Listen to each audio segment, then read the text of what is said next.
Hello friends, good morning, welcome back to new blog. আশা করছি তোমরা সবাই ভালো আছো, আমিও খুব ভালো আছি। আজকে হচ্ছে শনিবার 25 তারিখ, 25শে মে। তো সকাল সকাল একটা ব্লগ স্টার্ট করলাম। এখন সকাল 8:30 মতো বাজে। তো ঘুম থেকে উঠেছি 8টা নাগাদ, তারপর আর কি ব্রাশ করা, সকালবেলা আর কি শরবত খাওয়া সব কিছু হয়ে গেছে। তো ভাবছিলাম ব্লগটা কখন থেকে স্টার্ট করব বুঝতে পারছিলাম না। তারপর ভাবলাম চলো এখন থেকে শুরু করা যাক। আজকে বাড়িতে অনেক কাজ আছে, তো সব কিছু শেয়ার করবো একটু একটু করে। তো এখন দেখো জামা কাপড় ছিল অনেকগুলো বিছানার ওপরে, সেগুলোই ভাঁজ করে নিচ্ছি। আর আজকে কিন্তু পুরো রুমটা আমি ডিপ ক্লিন করব। তোমাদেরকে তো আগের ব্লগে বলেছিলাম যে আমাদের বাড়িতে একটা ছোট্ট কাজ আছে, তো সেই জন্যই কিন্তু এভাবে আর কি সব কিছু গোছাতে হবে। আর তোমাদেরকে দেখিয়েছিলাম যে বাড়িতে মিস্ত্রি লাগানোর ফলে কীরকম অবস্থা হয়েছে, সব দিক একদম ধুলোতে ধুলো হয়ে আছে। তো সেই সব কিছু আজকে পরিষ্কার করতে হবে। তো আজকে হচ্ছে 25শে মে। 27শে মে আমাদের বাড়িতে একটা ছোট্ট করে অনুষ্ঠান আছে। আমাদের জীবনে একটা স্পেশাল দিন, তোমরা সব কিছুই জানতে পারবে। আর কারা কারা আন্দাজ করতে পারছো অবশ্যই কিন্তু কমেন্ট করে জানিও। আর তার সাথে বলে রাখি আজকে হচ্ছে 25 তারিখ, তো আজকে কিন্তু আকাশের জন্মদিন। তো এটা একটা বিশেষ দিন, কিন্তু এভাবে কোনো সেলিব্রেট কিছুই না, যেহেতু আমি আমার বাড়িতে ওর বাড়িতে, সেসব কথা বাদ দাও। যাই হোক, তো এখন দেখো সকাল সকাল জামা কাপড়গুলো সব আমার গোছানো হয়ে গেল। আর বাড়িঘরের অবস্থা এমন হয়ে আছে, সব কিছু আর কি করবো, কিন্তু আজকে একদম পুরো ডিপ ক্লিন করা তোমার সাথে শেয়ার করব না।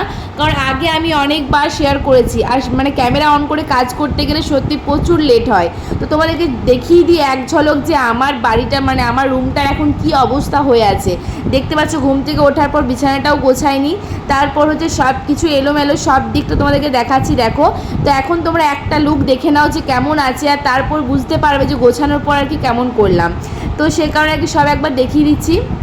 সব কিছু কিন্তু বার করবো শোকেসের ভেতরে, তারপর সব কিছু বার করে গোছাবো, কিন্তু সব কিন্তু আজকে আর ক্যামেরাবন্দি করা হবে না। তো এখন দেখো আর কি যত জিনিসপত্র ছিল সব কিছু এই যে তাক থেকে বার করে আমি খাটের ওপরে একদম মেলা করে রেখে দিয়েছি। প্রচুর কসমেটিক সারা জিনিস দেখতেই পাচ্ছ। তো সব কিন্তু এখন গোছানো হয়ে গেছে একদম, আর শেয়ার করিনি, ক্যামেরাও অন করিনি। তো এখন দেখো সব কিছু গুছিয়ে রাখার পর কলিন দিয়ে এখন মুছে নিচ্ছি। আর কলিন দিয়ে সব কিছু মোছার পর দেখো চকচক করে, যেন মনে হচ্ছে এই আলমারিটা এক্ষুনি করা হলো, এরকম টাইপের মনে হয়। তো এটা হচ্ছে 2 ঘন্টার মেহনতের ফল। দেখো 2 ঘন্টা ধরে কিন্তু আমার রুমটাকে সব পরিষ্কার করেছি, সব কিছু বার করেছিলাম। বললামই তো আজকে সব কিছু ক্যামেরাবন্দি করিনি। তো দেখো ফাইনালি আমার সমস্ত কিছু গোছানো হয়ে গেছে। এখন চারিদিক চকচক করছে, যেহেতু সব কিছু আর কি পরিষ্কার করা হয়েছে। শুধুমাত্র দেখো আমি বেডশিটটা চেঞ্জ করিনি, যে বেডশিটটা ছিল সেটাই কিন্তু ঝেড়ে পেতে দিয়েছি, কারণ কালকে একটা নতুন বেডশিট আমাকে এমনিতেই পাততে হবে। সে কারণে ভাবলাম যে আজকে বেডশিট এটাই থাক। তো দেখতে সব দিক আর কি পরিষ্কার হয়ে গেছে। এখন যাবো আমি ভাইয়ের রুমটা পরিষ্কার করতে। আমারটা তো হয়ে গেল, এখন আর কি 12টা মতো বাজে আমার রুমটা যখন করলাম। দেখো ভাইয়ের রুমে চলে এসেছি। ভাই কিন্তু সব কিছু বার করে দিয়েছে, ওকে বললাম তোর যা জিনিসপত্র আছে সব কিছু বার করে দে। যদিও আমার রুমের থেকে কিন্তু ভাইয়ের রুমের জিনিসপত্র একটু কম, তো সে কারণে ওকে বললাম বার করে দিতে। এখন আমি আর কি সব কিছু মোছামুছি করবো, খাট থেকে শুরু করে জানালা, তাক, আলমারি সব কিছুই মুছে দেবো। দেখো এখানে ধুলোর কারণে এই যে আলমারিটা ঢাকা দিয়ে রেখেছিলাম, তখন সব কিছু বার করে দেবো। তো চলো একদম কাজটা করিনি, তারপর দেখাচ্ছি। তো এই হচ্ছে ভাইয়ের রুমটার ফাইনাল লুক, সব কিছু পরিষ্কার করে দিয়েছি। আর এভাবে আর কি দেখো আজকে এত 4 ঘন্টার কাজটা আমি পুরো 4 মিনিটে দেখিয়ে দিলাম। ওই তো বললাম যে সব কিছু আজকে শেয়ারটা করিনি, এর আগে আমি অনেকবার দেখিয়েছি, আর অনেক কিছু কাজকর্ম আছে। আর সত্যি কথা এত কাজের প্রেশার না, ক্যামেরা দিয়ে কাজ করলে কিন্তু ক্যামেরা অন করে কাজ করলে অনেকটা লেট হয়ে যায়। সেসব কথা বাদ দাও, চলো স্নান করে আসি। এখন ঘড়িতে বাজে রাইট দুপুর 2:30। তো এইমাত্র স্নান করে এলাম, আর স্নান করে এসে আমি শুয়ে পড়েছি। এখনও পর্যন্ত খাওয়া দাওয়া কিন্তু করিনি, কারণ টায়ার্ড লাগছে প্রচণ্ড, খিদেও পাচ্ছে না। শুধু মনে হচ্ছে এখন একটা ঘুম দিয়ে দিই, কিন্তু যেহেতু 2:30 বাজছে, দেরি হয়ে গেছে, খাবার টাইমটাও পেরিয়ে যাচ্ছে। কিছুক্ষণ রেস্ট করি, আধ ঘন্টা মতো, 3টের দিক করে গিয়ে আর কি খাবারটা খেয়ে নেবো। আর দেখো কি ভাল লাগছে, সব দিক যেদিকে তাকাচ্ছে এখন সব কিছু পরিষ্কার।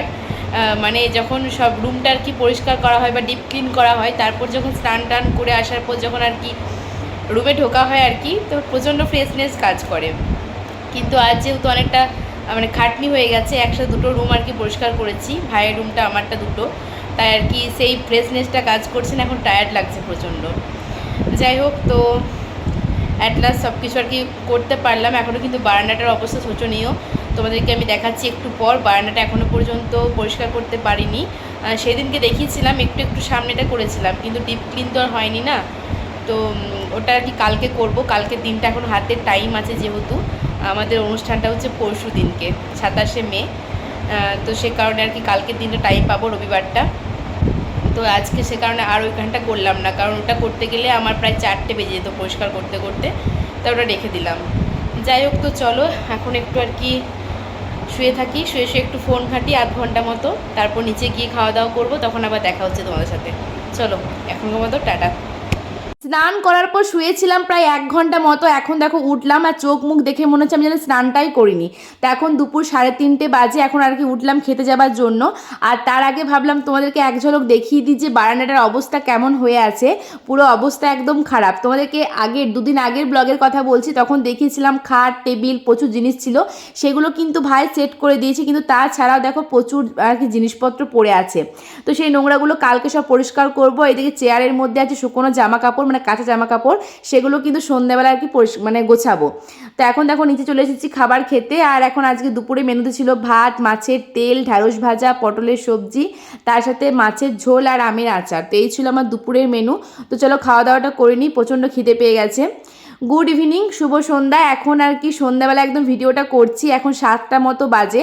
তো মাঝখানে কিন্তু আমার আর কোনো ভিডিও করা হয়নি। এখন দেখো ফ্রিজ খুলে দেখতে এলাম আর কি ফুলগুলো।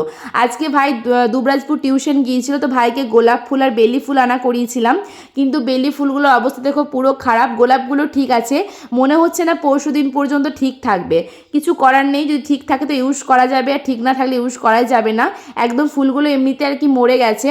তো যাই হোক, তো একবার দেখে আর কি রেখে দিলাম, এখনও কালকের দিনটা আছে, কি হবে জানি না। আর এখন বাজে রাত 9:30। দেখো আমি এখন এলাম আর কি জামা কাপড়গুলো ভাঁজ করতে, যেগুলো তোমাদেরকে দুপুরবেলা দেখিয়েছিলাম। তো সেগুলো এখন রাত 9:30টার সময় ভাঁজ করছি, কারণ সন্ধ্যেবেলা থেকে পুরোটা সময় কিন্তু একের পর এক ফোন করতে গিয়ে কেটে গেল। এখন আমার পড়তে বসা হচ্ছে না সন্ধ্যেবেলার দিকটাকে, মানে বুঝতেই পারছো, বাড়িতে কোনো কাজ হলে তো আর কি পড়াশোনা হয়ই না। তো এখন এখানে প্রচুর জামা কাপড় ছিল, সেগুলোই ভাঁজ করতে বসলাম। এখানে মা একটা কাকিমাকে জামা কাপড়গুলো কাচা করিয়েছিল 2 দিন আগে, আর 2 দিন ধরে কিন্তু জামা কাপড়গুলো ভাঁজ করাই হচ্ছে না। এখানে বাবার, ভাইয়ের, আমার সবার কিন্তু জামা কাপড় আছে। তো সেগুলো ভাঁজ করার পর যেখানে রাখা সেখানে রেখে দেবো, তারপর কিন্তু রাত্রেবেলা খাওয়া দাওয়া করতে হবে। আর মানে সেটা শেয়ার করছি না। তো চলো আজকের ব্লগটা আমি এখানেই শেষ করে দিচ্ছি, দেখা হবে নেক্সট ব্লগে। ততক্ষণ পর্যন্ত সবাই ভালো থেকো, সুস্থ থেকো। আর নেক্সট কিন্তু খুব সুন্দর সুন্দর আমার চ্যানেলে ব্লগ আসতে চলেছে, তোমরা কিন্তু সবাই আমার চ্যানেলটাতে আর কি চোখ রেখো, তোমরা সব কিছু দেখতে পাবে। তো চলো বন্ধুরা, আজকের মতো এখানেই bye bye, tata, good night, সবাই ভালো থেকো, সুস্থ থেকো, আবারও বলছি।